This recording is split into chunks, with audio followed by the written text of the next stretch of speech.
Hello everyone! In this video, I will share you the material about speech act. I hope you understand the material that I explain. Speech act. What is the purpose of language? Language has many purposes in life. We use language for expressing our feeling, asking questions, making requests, protesting, criticizing, insulting, apologizing, promising, thanking others, saying hello and goodbye, gossiping, and so on. We use language in the daily life. A speech act is an utterance that serves a function in communication. We perform speech act when we offer an apology, greeting, request, complaint, invitation. Speech act include real-life interaction. This is the form of sentences and the purpose of utterance. There are three types in English. First, statement or declarative. Second is command or imperative. And the third is question or interrogative. Statement typically have subject, verb, and then perhaps an object, a complement, and or an adverbial phrase. A declarative is a sentence that makes a statement.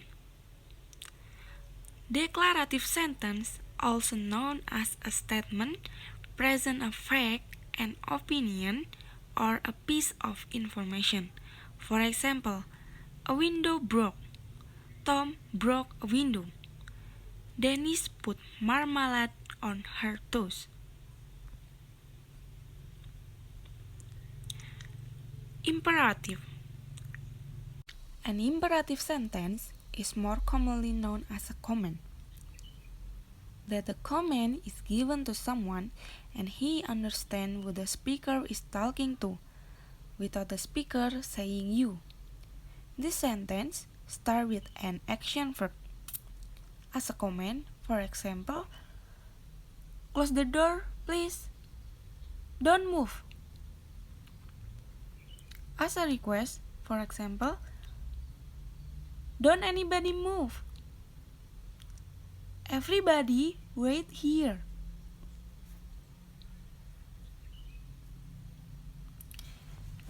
Interrogative. Interrogative. Interrogative sentences are also known as a question. When you use an interrogative sentence, you are expecting an answer to your question. This sentence ends in question marks and usually start with a question word. Who, what, which, where, when, how, why, and other words. There are different types of a question. Rising tone instead of falling tone. Example, this is a joke. You are leaving now? The rain just warned. Second, inversions. Example, is this a joke? Are you leaving now? Did the Rangers win? And then take a question. Example, this is a joke, isn't it? You're leaving now, aren't you? And then inverted word order, but it cannot be answered simply yes or no. Would you like coffee or tea? and then question word to ask information. For example, why are you leaving? So the next is analysis of speech act. The principal use of a language is to state fact, to describe how things are in the world, to present information which generally is either true or false. In every speech act, we can distinguish three things according to Austin. First, locution. Locution is utterance, is the semantic of the utterance. Second, elocution is the speaker intends to communicate to the address. And the last is perlocution. Perlocution is the message that the address gets his interpretation of what the speaker says.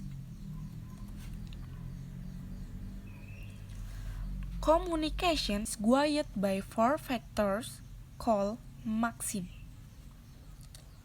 for the grace theory. The maxim of quantity.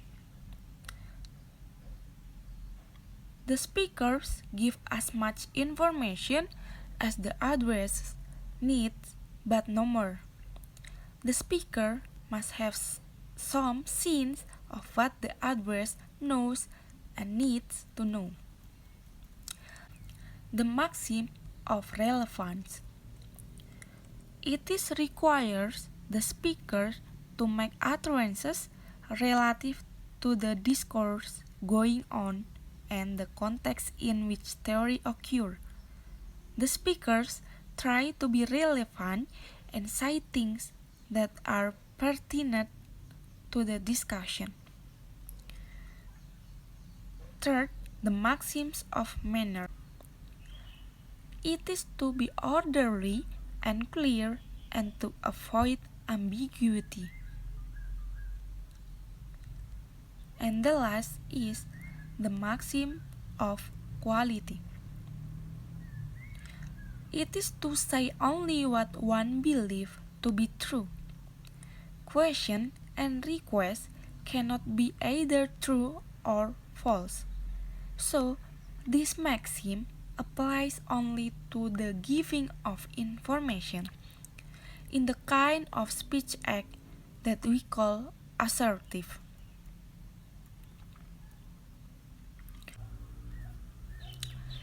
Why do we have to learn these maxims? Maxims allow us to be more precise or brief in communicating by relying on much to be inferred. Maxims also help us to say things indirectly to avoid some of the discomfort which comes from saying unpleasant things directly, or to imply without having to defend a view. Seven kinds of speech act. Speech act differ in their purposes, whether they deal with real or potential fact, prospective or retrospective in the role of speaker or address in this fact, and of course in felicity condition.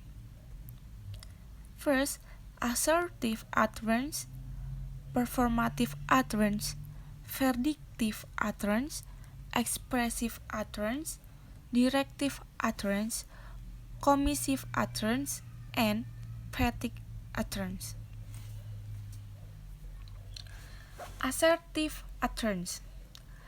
Assertive statement may be judged true or false because the aim to describe a state of affairs in the world. Performative utterances. Performative utterances is related to a performance. Performative utterances are valid if spoken by someone who has the right to make it accepted, and in circumstances which are accepted as appropriate. Verdictive utterances. Verdictive utterances, it contains verdict, is about decision or judgment. Expressive utterance.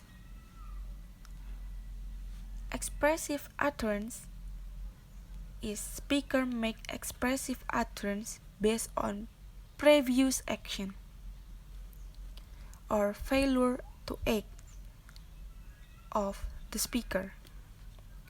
Directive utterance is a statement attempt to make the other person's action fit the propositional content. Commissive utterance is the speaker to a course of action as described by the propositional content. Emphatic utterances. The purpose is to establish rapport, relationship between members of the same society. Summary. Utterance can be classified according to general purpose of the speaker, which, when communication is successful, is also the address's interpretation.